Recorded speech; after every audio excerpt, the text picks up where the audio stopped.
going on YouTube? It's your boy Dan, aka aDrive. Bringing you guys a quick little video today talking about Pokemon Sun and Moon and Pokemon Ultra Sun and Moon and the SOS Shiny Call-In rate. The rate at which you get Shinies by using the Call-In or SOS method with Adrenaline Orbs and things like that.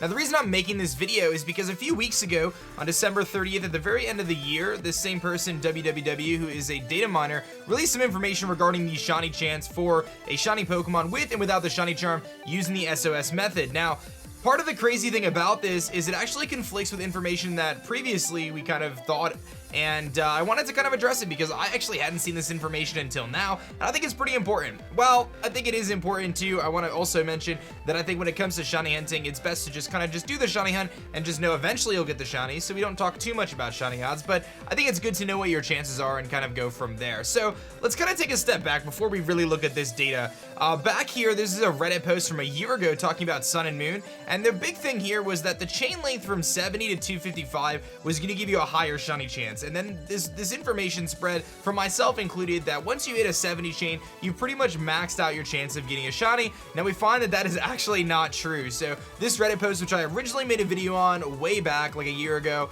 turns out to be wrong from the data mining. So that's pretty interesting there. It talks about hidden abilities and things like that, which do seem to be relatively accurate. But again, when it comes to the chain length of 70 or more, that is actually not the case. So this actually may change how you approach certain shinies and maybe how you approach different shiny hunts. I've always kind of taken the approach that, like, I feel like you can get shinies at any chain length, first of all, which I've proven by, you know, hundreds of shinies now in Pokemon Sun and Moon and Ultra Sun and Moon.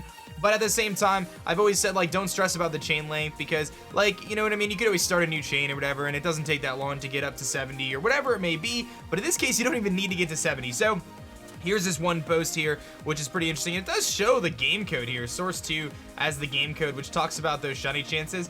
But apparently that's not actually the case. So anyway, then we look at Cerebi.net, same kind of thing, talking about a 70 plus chain gives you a shiny chance increased by 3, 1 in 1024 chance without shiny charm, and 1 in 683 chance with the shiny charm. And this is wrong. Seems to be wrong. And this is no knock on Joe or Cerebi.net. I love the website. This is what we all thought to previously be true until someone tweeted me this post last night from the data miner, and I was like, wait a minute. I can't believe this is different. So I had to make a video about it because, again, it was just like totally mind-blowing. And again, I do this every day. Like, I shiny hunt every single day. So the fact that the statistics that were in my head and what we thought to be true were not true, kind of crazy, man, kind of crazy.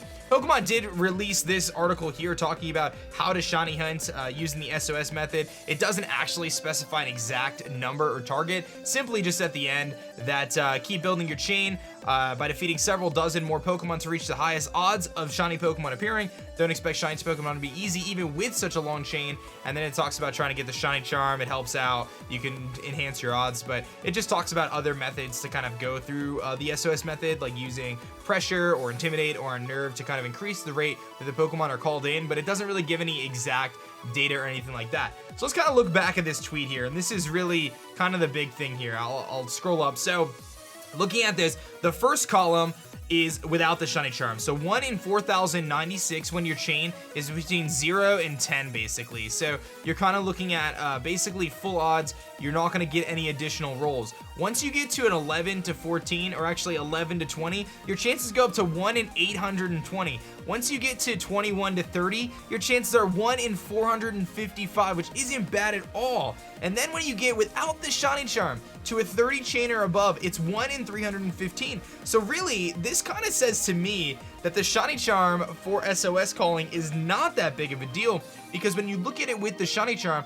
you're starting at 1 in 1366 or 65 as we always say, which is the same standard odds basically, so full odds essentially from 0 to 10.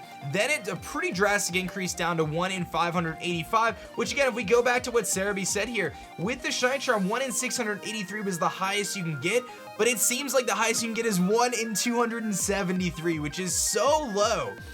Or so high, I guess, such a high chance to get a shiny. So this really says that, like, once you get to about a 300 chain with the shiny charm, in theory you should have gotten the shiny, but obviously they can come way before that, they can come way after that with a little bit of luck, but it's really not that crazy. 1 in 273 is really, really good odds. If you remember, the Friend Safari, which was random encounters, was 1 in 512 or so. So looking at 1 in 273 odds with a 30 chain or more with the Shiny Charm, that's pretty crazy. And again, I think it's really important to note these numbers here. The difference between Shiny Charm and non-Shiny Charm for the SOS call-ins at a chain of 30 or above is very insignificant. You're looking at about a 40-50 delta there, and that's not a big deal when you're looking at, you know, hundreds of encounters of SOSing Pokemon. So I don't know how this makes you guys feel. I don't know if you knew this information yet or not. It was pretty big surprise to me kind of finding this last night, and I definitely wanted to make a video for you guys kind of talking about it. This also goes over the perfect IVs, obviously 4 perfect stats over 30, we knew that, and then 15% chance for hidden ability over 30 as well. So 30 is really the sweet spot, but it's crazy that we were thinking it was 70 for so long, and this doesn't seem to indicate any difference when you hit that 255 mark. A lot of people say, oh, at 255 you reset your chain or whatever. It doesn't seem to specify anything regarding that. I think actually right here, but no more reset after 255 confirmed. No reset chain length is unsigned intentionally now, or INT now. So I don't know if that's new to Ultra Sun and Moon, but it seems like there's no reason to restart your chain. And if you have to restart your chain, it's not a big deal, because once you get it to a 30 chain or above, you're gonna hit those max shiny odds of 1 in 273 with the charm or 1 in 315 without the charm. To me, that is pretty crazy, man. That is pretty crazy. So again, let me know if you knew this information. I wanted to kind of bring this up because, again, I had a video about this that turns out to be wrong. From data mining previously or whatever it may be. I believe this is the true and correct information here. I have no reason to think it's not. So some pretty crazy stuff, guys. Thank you for watching this video. Be sure to like it if you enjoyed, subscribe if you're new, and that's gonna be it for me, guys. My name is Dan. I also go by aDrive, and I'll catch you guys next time. Peace.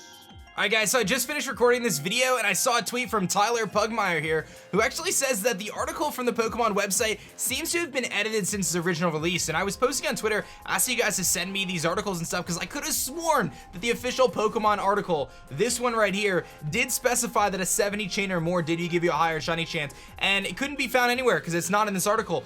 But my good friend Tyler here helped us out, and actually if you look here in the source code of the kind of archived file, you'll see you'll need a whopping 70 Pokemon to appear before you'll get the highest odds of a shiny Pokemon appearing. Don't expect finding shiny Pokemon to be easy even with such a long chain. So they edited that text out, which I think is pretty crazy, that they edited that text out to basically be like, oh, it's actually not 70. So I wonder if the people, whoever wrote this article, referenced that Reddit post as opposed to actually getting the data inside the game.